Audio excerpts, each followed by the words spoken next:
حدیث میں آتا ہے ابن ماجہ کی چیپٹر نمبر 16 حدیث نمبر 219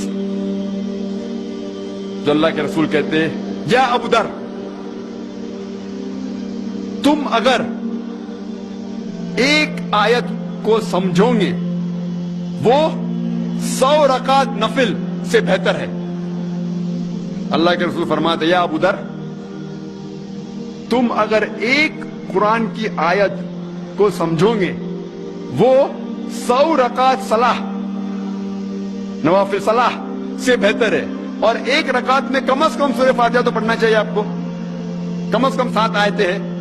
100 رکعت میں کم از کم 700 آیتیں ہیں. تو اللہ کے رسول فرماتے ایک آیت کو سمجھ کے پڑھنا سمجھنا 700 آیت کی تلاوت کرنے سے بہتر ہے. یعنی سمجھنا 700 گنا صرف تلاوت سے بہتر ہے. اللہ کے رسول فرماتے ابن ماجہ میں اور یہ صحیح حدیث ہے.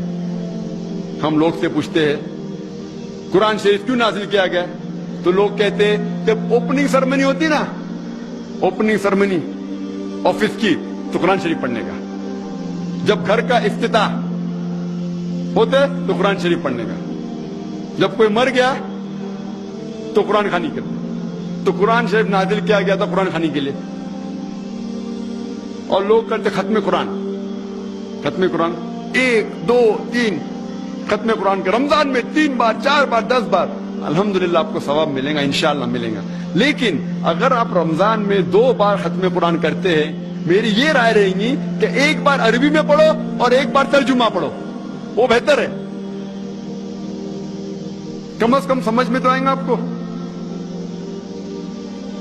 اور اگر آپ چاہتے ہیں کہ اوپننگ سرمنی میں قرآن خوانی ہو یا افتتاح ہو گھر کا تو قرآن خوانی ہو. کوئی مر جاتا قرآن خوانی. میں کوئی قرآن کی آیت میں صحیح حدیث میں نہیں جانتا ہوں کہ محمد صلی اللہ علیہ وسلم یا صحابہ کوئی مر جاتا تو قرآن پڑھتے تھے یا کوئی افتتاح کے لیے قرآن پڑھتے تھے.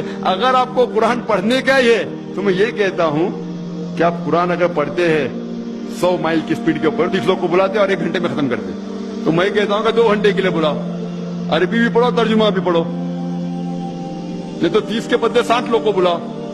ایک آدمی اگر 1 پارا پڑھتا ہے تو ایک آدمی کو بولا آدھا پارا پڑھو عربی میں اور آدھا پارا ترجمہ پڑھو. کم از کم وہ قرآن تو پڑھنا کا حدیث میں لکھا نہیں لیکن کم از کم اگر آپ ترجمہ پڑھیں گے تو آپ کو علم تو حاصل ہوگا اور انشاءاللہ کچھ چیز کے اوپر عمل تو کریں گے. تو قرآن کو سمجھ کے پڑھنا بہت ضروری ہے بہت ضروری ہے. اور ایک مثال میں پیش کرتا ہوں کہ اگر آپ فرانس جاتے ہیں ایک ڈگری حاصل کرنے کے لیے BSc کی ڈگری. آپ فرینچ نہیں جانتے.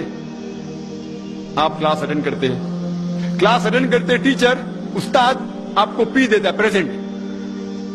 بولتا حاضر ہے تو پی لکھتا ہے present. P four present English میں پریزنٹ. آپ پورا سال پریزنٹ رہتے پی ملتا ہے آپ کو. آپ خوش ہے. جب ایگزامینیشن آتا ہے تو کوشچن پیپر سوال کا جو پیپر ہوتا ہے وہ آپ کو فرینچ میں ملتا ہے. آپ کو فرینچ نہیں آتی آپ کچھ سمجھ نہیں سکتے لیکن ایگزامینیشن میں بھی آپ کو پریزنٹ ملتا ہے پی. کیا آپ جواب دے سکیں گے پیپر کا؟ آپ کچھ سوال ہی نہیں سمجھے تو جواب کیا دیں گے؟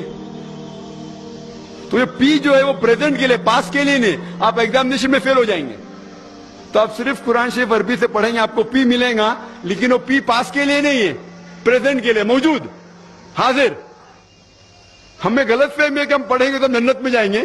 صرف پڑھنا کافی نہیں ہے. پڑھ کے سمجھو اور قرآن مجید پہ عمل کرو تو انشاءاللہ آپ جنت میں جائیں گے.